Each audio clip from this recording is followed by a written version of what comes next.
Made possible through support from ARC Thrift Stores, Autism Society of Colorado, Colorado Access, Colorado Developmental Disabilities Council, Developmental Pathways, Firefly Autism, Rocky Mountain Civitan Club, and the Arc of Aurora. A Think Change training.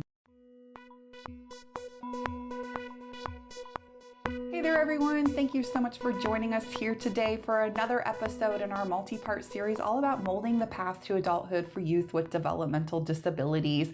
We appreciate you joining us throughout this journey, whether you're watching one of our vodcasts or listening to one of our podcasts. But today I'm here with another external expert within our community who I'm just thrilled to have here with us, who's really going to be talking all about what on earth is the transition plan, transition services, and what really can that look like for a youth who's really starting that path into adulthood. So if you could do me a favor and introduce yourself to our viewers and listeners, a little bit about yourself, the work you do, that would be fabulous. Hello, everyone. My name is Dr. Gail Lott, and I work for the Colorado Department of Education as a secondary transition specialist. So I have been in this role for about 8 years.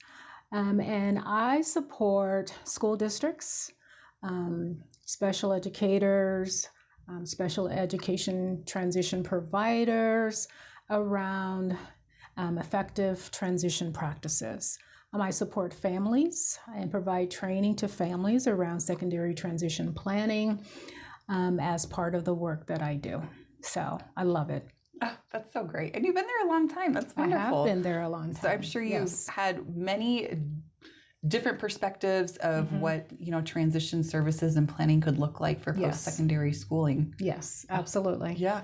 Absolutely. And I understand the complexity of the process for all of the folks who are involved in it. There are so many stakeholders, critical stakeholders in this process. It's not just the special education case manager who should be a part of this process, but there are community folks who should be a part of this process. Getting families and students connected to the appropriate service agencies, getting those special educators special educators and general education folks at the table, getting those employers, having conversations with those employers, those community center board people, the Division of Vocational Rehabilitation, but all of these folks come together to design an effective plan to help the transition from K-12 system to adult life go smoothly. There's a lot of people involved. There are a lot of people involved. Which I'm sure can feel overwhelming as a parent or a caregiver, but we're here today to kind of go over those basics and help you better understand, what this all could look like. So when we're talking about students with disabilities, they have the legal right to extend their special education through the age of 21 if they need to. Could you talk a little bit about what transition services are and what a plan is? So really, transition planning begins in the state of Colorado. The first IEP when a student turns 15 or by the end of 9th grade. Got it. So really, it's those high school years, normally be 9 through 12. So each of those years, transition planning should be occurring. That IEP is really a transition IEP. And so all throughout, so if a student qualifies for special education services in elementary or junior high, their IEP does not include a transition plan. Got it. When that student becomes 15 or by the end of 9th grade, the transition plan becomes a part of the IEP. And so the focus really shifts to preparing that student for adult life. What needs to happen to prepare that student for adult life in the area of employment, in the area of post-secondary education, and independent living skills development. So what needs to happen so that student can have a meaningful adult life once they leave the K-12 system? And what supports do families need to be connected to so that there is a smooth transition? So sometimes we hear about this graduation cliff, right? Right. Where kids don't know what they're doing. Families may not know may not be connected, and students may not be connected to services. So really, one of the main goals of transition planning is to alleviate that cliff. Got it. And so there's a smooth handoff between K-12 system and post-secondary. Fingers are crossed, right? Fingers are crossed. That it is smooth. And really, that plan is really designed to help that student discover what their needs, what their goals are, what their preferences are. We're looking at their skills in light of, I'm in the 9th grade, man, let's do some career exploration. Let's do some interest surveys. Let me figure out just what it is I want to do when I graduate. Yeah, which I think it'd be kind of daunting, to be honest. I mean, I think it's even daunting. some of the most interesting humans I know that are well beyond their high school years still don't know what on earth they want to do when they become a grown-up. So I think trying to navigate that, I think, is a very exciting time, but also can feel like, well, I don't know what I want to be when I grow Absolutely. up, Absolutely. And I think back to the 9th grade. I was like, how much did I change from 9th grade to the time that I graduated? I'm not doing what I thought I was going to be doing in high school, because I thought I'd end up going to school to be a nurse. Same. And decided that was not what I wanted to do later. Yeah. But in the course of making those plans and designing that transition plan, so if a student decides in the 9th grade that they want to be a welder, then we're going to design a plan that would enable them to be that welder. So we're going to look at the skills that that student would need to be a welder.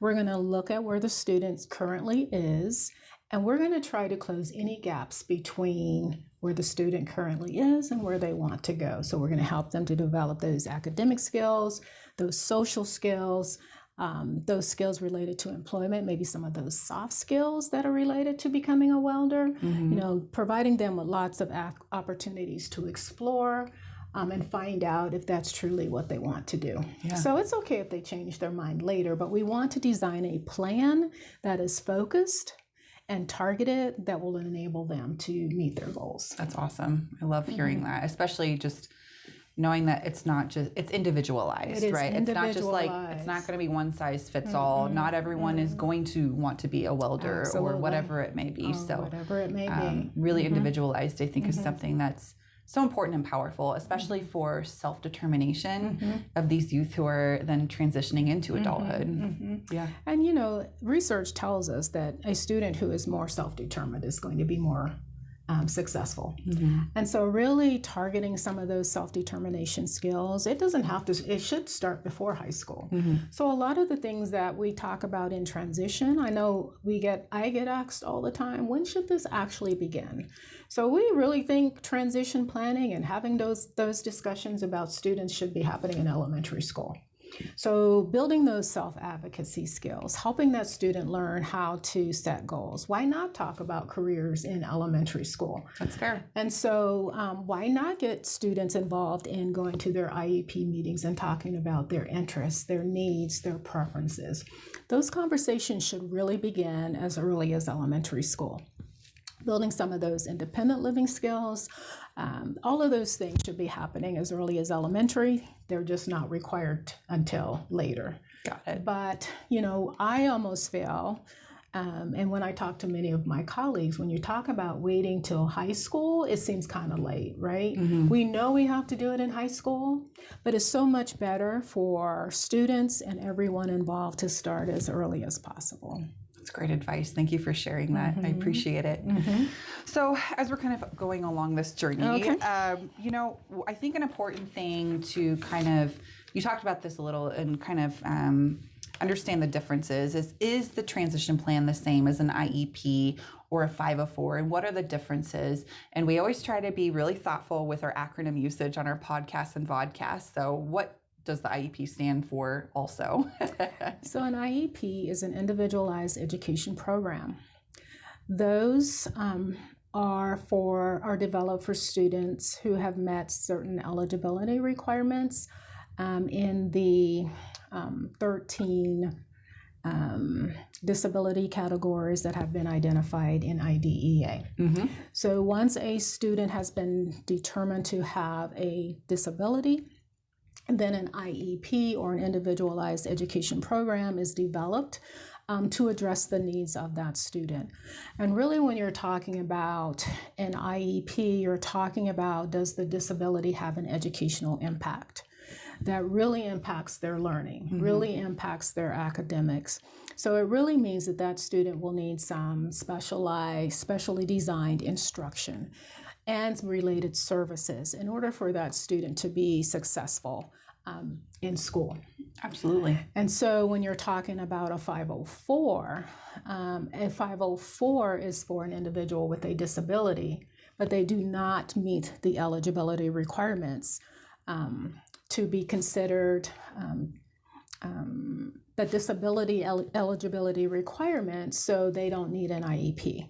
But they may need some additional supports and accommodations within the general education classroom so that they can be successful in that environment. Absolutely. And I think some good examples could be like with the 504 is maybe a student has a visual impairment and maybe they need the font in their teeny weeny notes, right, that I have here. Maybe they need very much larger font or, another example is making sure that they can maybe get some extra time, right, to finish their testing or whatever it may be. So that's kind of a difference between that and the IEP. So when we're talking about the transition plan, you talked about that at length. Easy answer is they're not the same. So, would you agree? As I was thinking through this question last night, I was like, how do I explain this? I know. Because before age 15, it's an IEP. It's still an IEP at age 15. It just has those transition components as a part of it. Got it. Got it. That's helpful. Thank you.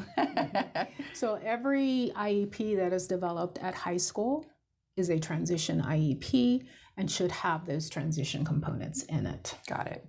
So it's really when we get to high school, that's when we start kind of sprinkling it in a little bit. Not a little bit. A lot of it. A lot of it. Because that's our focus, right? Yes. We're preparing students for post-secondary life. So no, not a little bit. And so really when you're developing those plans at the high school level, yes, we have the graduation requirements. Students have to meet graduation requirements, but we also have to think about how do these academics build the skills that they need to have the career that they want. And so if they need to be reading at a 10th grade level in order to be, I don't know, and it's not 10th grade for a welder. It's usually around 8th grade, I think, for a welder. But if they are reading at a 6th grade level, how are we going to build those skills? And so really the focus should really be on what do they need in this next environment? Sure. And how do we help them get there? And how do we help build those skills incrementally each year so that they can do what they want to do? Yeah. Sounds like a pretty awesome plan, to be honest. It like is. Thinking about it, it's almost like it might be helpful to have transition planning for any high school student. Everybody. I mean, And really. And in essence, they kind of do for all students. They have the ICAP, the individual career and academic plan, which is very similar to an IEP. And that applies to all students where they are doing the same thing. Yeah. Thinking about, what do you want to do? That career and academic plan. And so what do we need to do to help you get there? That's great. I appreciate you sharing that information and kind of, also noting the ICAP also. That's awesome. Thank you. So you did talk about this a little bit about we should start talking about this future, molding the path to adulthood all the way in elementary school. You brought that up. So you talked about that already. So if it's not brought up and we don't start kind of talking about it early on, when should a parent or caregiver bring this up to their school teams on, should we talk about my child or this person that I support and what the future looks like for them? I mean, is there a almost like a timeline that you think that we should follow, or is it just be your own best advocate? I always think that parents should be a strong advocate for their children. If it is not brought up, it must be brought up by age 15 or by the end of ninth grade. And so hopefully parents won't have to do that, or individuals won't have to do that, that there will be a discussion about that as our educators are preparing for those meetings. That's great. They'll start doing that transition assessment and to try to figure out, where students want to go, having those discussions with families, talking about, what are your dreams for your child? Where do you see them? What kind of job or do you see that they would be successful in? Having those conversations with families, having families complete some type of assessment so that that information can be used as we are designing a plan for our kids. And so hopefully parents won't have to mention it, but they can. Yeah. Hey, let's talk about what my kid is going to do when they graduate. But those kinds of conversations are normally initiated by the educators, that case manager, that high school case manager. Great. I appreciate you clarifying that. So when it comes to all the questions, we try to keep these short and sweet for people to understand. But how would you say, how could a parent or caregiver really maximize those transition services for their child? I think that it is really important for families to share, because they know their children the best, right? Really talk about the skills of their students, talk about their interest, what are you seeing at home? And really being engaged and active participants in the process. It's critical that they are. I also think it's important that families educate themselves well about the process, resources that are available.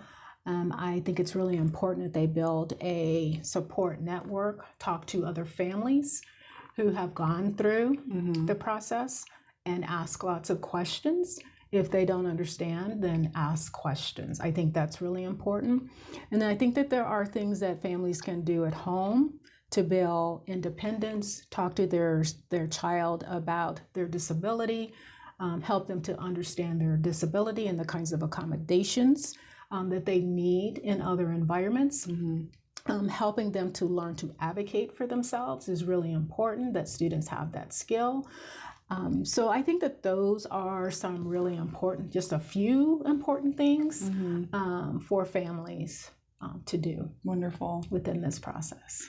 I think you've shared with us so much valuable information today. As we kind of close up our conversation, do you have anything else that you want to add for anyone who may be viewing or listening to our episode today?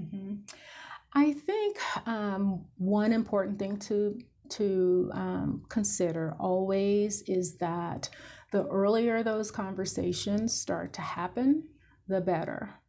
Parents are an important part of the team, and working with the special education team is important.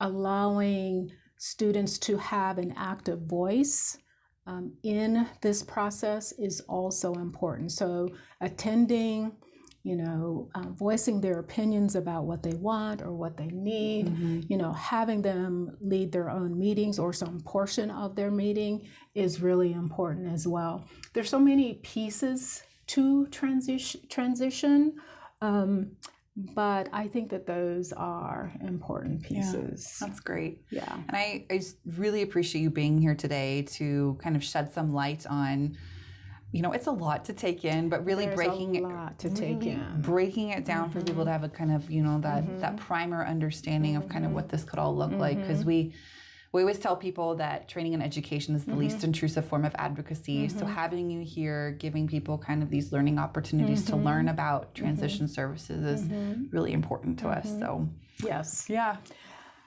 There are a lot of resources that I have even developed related to that, that I can make available to families as well. We would love that. This has become one of my passion areas as well, is making sure that families have the information that they need, because once the school system is gone, the family is still going to be there.